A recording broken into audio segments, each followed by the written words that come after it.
Hello everyone, welcome back to our channel AS Study Classes.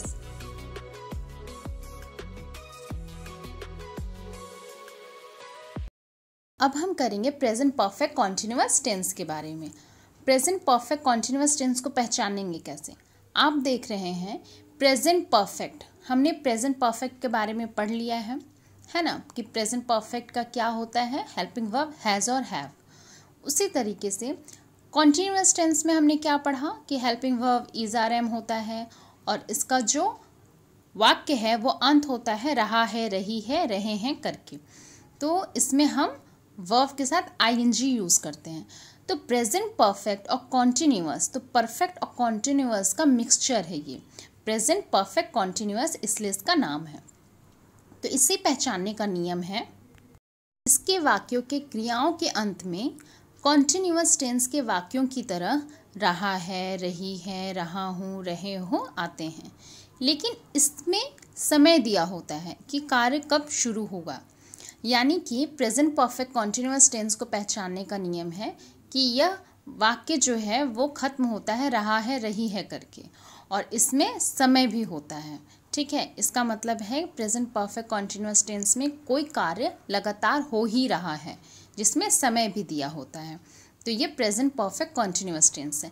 मैंने यहाँ एक example में दिया है, मैं 10 मिनट से चाय पी रहा हूँ।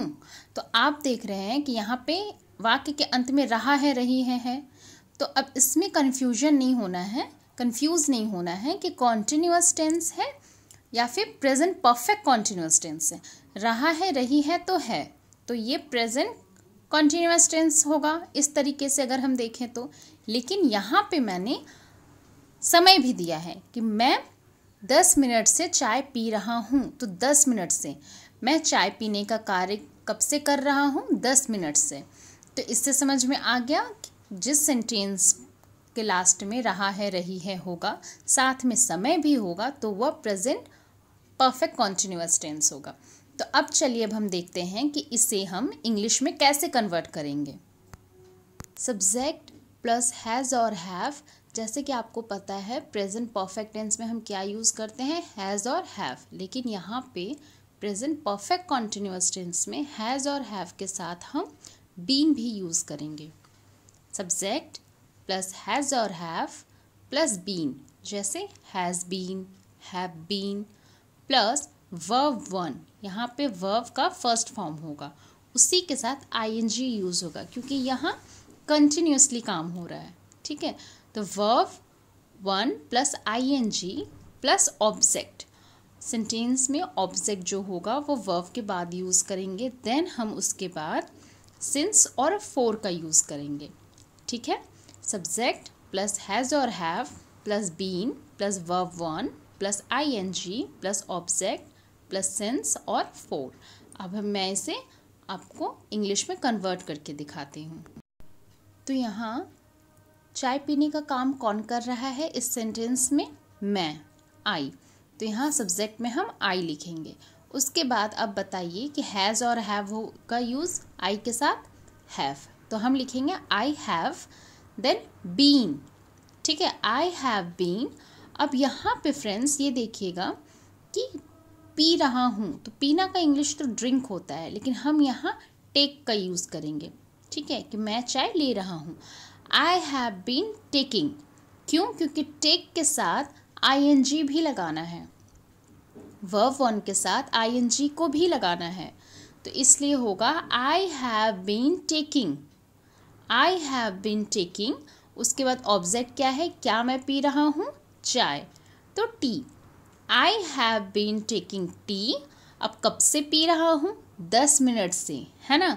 तो यहाँ पे 10 मिनट से, यहाँ पे एग्जैक्ट टाइम नहीं बताया गया है, तो यहाँ पे हम यूज़ करेंगे सिंस या फोर का।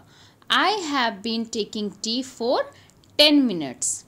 ठीक है, I have been taking tea for 10 minutes. अब मैं और भी दूसरे एग्जाम्पल्स देती हूँ ताकि आप अच्छे से बनाना सीखें। तो यहाँ मैंने एग्जाम्पल दिया है, मैं 2 साल से मुंबई में रह रही हूँ। ठीक है, मैं 2 साल से मुंबई में रह रही हूँ। तो इससे सबसे पहले हमें सब्जेक्ट लिखना होगा। तो सब्जेक्ट क्या होगा? आई, यानी कि मैं।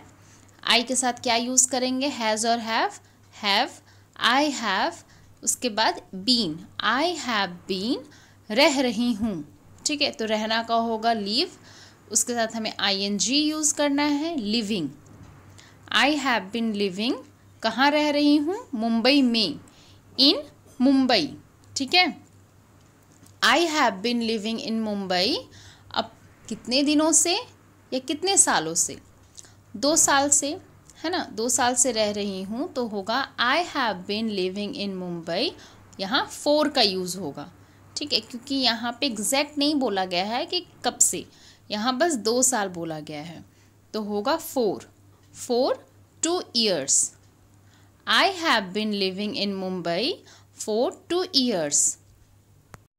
नेक्स्ट एग्जाम्पल है, माँ सुबह से अखबार पढ़ रही है, ठीक है, तो यहाँ पे कौन अखबार पढ़ रहा है, माँ, तो होगा मदर, ठीक है, उसके बाद हम मदर के साथ क्या यूज़ करेंगे, हैज़ और हैज़, तो होगा मदर हैज़, उसके बाद बीन, मदर हैज़ बीन, पढ़ना का इंग्लिश क्या होता है, रीड, उसके साथ हम ING यूज़ करेंगे, मदर हैज़ बीन रीडिंग, क्या पढ़ रही है, अखबार, न्यूज़पेपर, ठीक है, mother has been reading newspaper, कब से पढ़ रही है, सुबह से, तो यहाँ हम सुबह बता दिया गया है कि सुबह से, मॉर्निंग से, तो हम यहाँ सिंस का यूज़ करेंगे, mother has been reading newspaper since morning.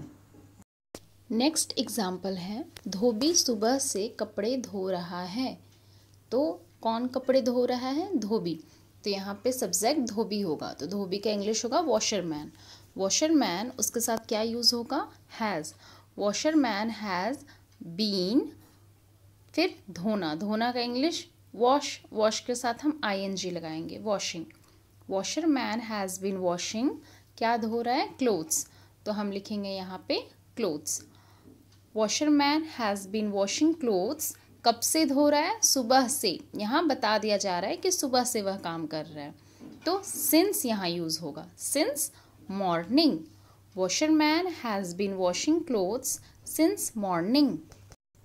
तो मैंने आप लोगों को प्रेजेंट परफेक्ट कॉन्टिन्यूअस टेंस के बारे में अच्छे से बता दिया है। अब मैं आप लोगों को कुछ वर्कशीट देती हूँ related to present perfect continuous tense के बारे में।